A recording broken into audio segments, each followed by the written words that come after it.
नमस्कार। इस वीडियो में हम लोग डिस्कस करेंगे लोकलाइजेशन के जो सिद्धांत है, स्थानीयकरण के जो सिद्धांत है उसके बारे में, जिसमें हम लोग वेबर के बारे में बात करेंगे। वेबर का औद्योगिक सिद्धांत जो दिया वेबर ने, और सर्जन फ्लोरेंस के सिद्धांत को हम लोग देखेंगे। सबसे पहले हम लोग देख रहे हैं वेबर का सिद्धांत। अल्फ्रेड वेबर एक जर्मन के अर्थशास्त्री थे। अल्फ्रेड वेबर कहाँ के थे? जर्मन के अर्थशास्त्री थे। इन्होंने सबसे पहले औद्योगिक स्थानीयकरण की समस्याओं के प्रति विश्लेषणात्मक दृष्टिकोण पैदा किया, इसके बारे में प्रयास किया। कहने का मतलब ये हुआ, सबसे पहले औद्योगिक स्थानीयकरण के बारे में किसका ध्यान गया? वो थे जो है अल्फ्रेड वेबर। कौन थे? अल्फ्रेड वेबर महोदय थे, जो कि जर्मनी के अर्थशास्त्री थे। कहाँ के? जर्मनी के अर्थशास्त्री थे। इनका इस पे ध्यान गया, इन्होंने इस पे विचार किया, इसका एनालिसिस किया। इन्होंने क्या बताया? वेबर ने औद्योगिक स्थानीयकरण को प्रभावित करने वाले कारकों को दो श्रेणियों में विभाजित किया। कितने श्रेणियों में विभाजित किया? दो श्रेणी में। एक कहा गया प्राथमिक या क्षेत्रीय कारक, ठीक है। इसके दो पार्ट हुए। एक इसमें आता है परिवहन लागत, दूसरा आता है श्रम लागत। मतलब ये जो क्षेत्रीय या प्राथमिक कारक है, इसके दो पार्ट हैं। कितने पार्ट है?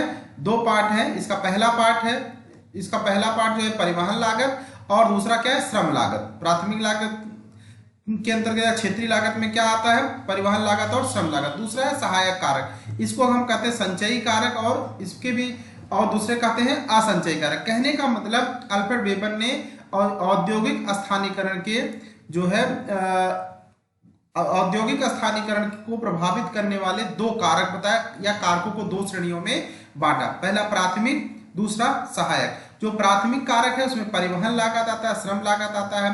बाकी जो होते हैं उसे हम सहायक कारक कहते हैं। सहायक कारक को भी दो भागों में बांटा। एक को कहा संचयी कारक, दूसरा कहा असंचयी कारक। संचयी कारक किसे कहते हैं और असंचयी कारक किसे कहते हैं?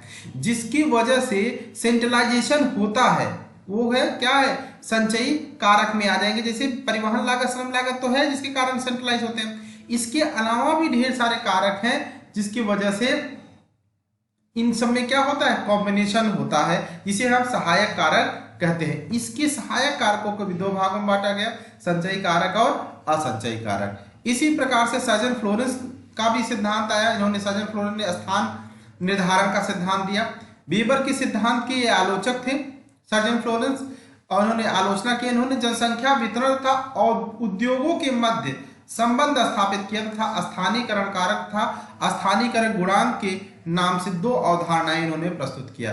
स्थानीयकरण कारक किसी क्षेत्र विशेष में एक उद्योग के सघनीकरण के स्तर को स्थानीय कारक दिखाता है, जबकि स्थानीयकरण जो गुणांक होता है यह प्रत्येक उद्योग के सघनीकरण के प्रति जो उनका रुझान होता है, जो उनका इंटेंशन होता है, उसको प्रकट करता है।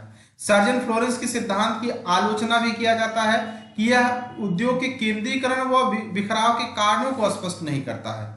दूसरा आलोचना किया जाता है कि यह उद्योग कोई आदर्श प्रस्तुत नहीं करता है, जिसके कारण इसको मार्गदर्शक के रूप में प्रयोग नहीं किया जा सकता। मतलब ये तो बता दे रहे हैं, आलोचना तो कर दे रहे हैं, लेकिन इनके कोई रास्ता नहीं बता रहे हैं, ठीक है, जिसके आधार पर उस पर सुधार किया जा सके। तीसरी बात यह है, मजदूरों की संख्या पर आधारित होने के कारण यह वास्तविक स्थिति हमेशा नहीं प्रकट कर पाता है। ये किस पे निर्भर करता है? मजदूरों की संख्या पर निर्भर करता है। मजदूरों की संख्या पर निर्भर करने के कारण ये हमेशा एग्जैक्ट पोजीशन प्रेजेंट नहीं करता है। समझ में आ गया? तो दो सिद्धांत बताए गए, एक तो वेबर का सिद्धांत, दूसरा सर्जन फ्लोरेंस का सिद्धांत। वेबर ने क्या कहा? वेबर ने औद्योगिक स्थानीयकरण को प्रभावित करने वाले दो कारक बताया, प्राथमिक कारक और सहायक कारक। प्राथमिक कारक के अंतर्गत परिवहन लागत और श्रम लागत को शामिल किया गया, जबकि सहायक कारक के अंतर्गत संचयी कारक और असंचयी कारक जो है शामिल किए गए। सर्जन फ्लोरेंस ने स्थान निर्धारण सिद्धांत में बताया कि जनसंख्या वितरण तथा उद्योगों के मध्य संबंध को स्थापित किया, और तथा स्थानीयकरण के कारक तथा स्थानीयकरण के गुणांक के नाम से दो अवधारणाएं प्रस्तुत किया। कितनी अवधारणा? दो। एक स्थानीयकरण कारक, दूसरा स्थानीयकरण गुणांक के नाम से दो अवधारणाओं को प्रस्तुत किया। स्थानीयकरण कारक किसे कहते हैं? किसी क्षेत्र विशेष में उद्योगों के संघनीकरण, मतलब जो उद्योग स्थापित हुए हैं उसे कहा गया स्थानीकरण कारक, जबकि स्थानीकरण गुणांक का मतलब होता है किसी क्षेत्र विशेष में जो उद्योग संघनीकरण के प्रति जो रुझान होता है, जो इंटेंशन होता है कि यहाँ बिजनेस लगाया जाए, उसे बोला जाता है स्थानीकरण गुणांक। इनकी आलोचना भी किया जाता है कि इन्होंने स्थानीकरण के जो कारणों को स्पष्ट नहीं किया, मतलब केंद्रीकरण या उसके बिखराव के जो कारण इन्होंने बताया, कोई कारण इन्होंने नहीं बताया, बस बताया कि ये हो रहा है लेकिन उसके कारणों को स्पष्ट नहीं किया, ठीक है ना। इन्होंने आदर्श रूप प्रस्तुत नहीं किया जिसका मतलब इनके सिद्धांत का अनुसरण करके लोग फायदा उठा सके, ऐसा उन्होंने कोई आदर्श नहीं प्रस्तुत किया। ये किसानों मजदूरों की संख्या पर आधारित होने के कारण यह वास्तविक स्थिति को प्रकट नहीं करता है, ये भी इनका एक आलोचना किया जाता है। तो क्लियर हो गया, थैंक यू, मिलते हैं नेक्स्ट वीडियो के साथ।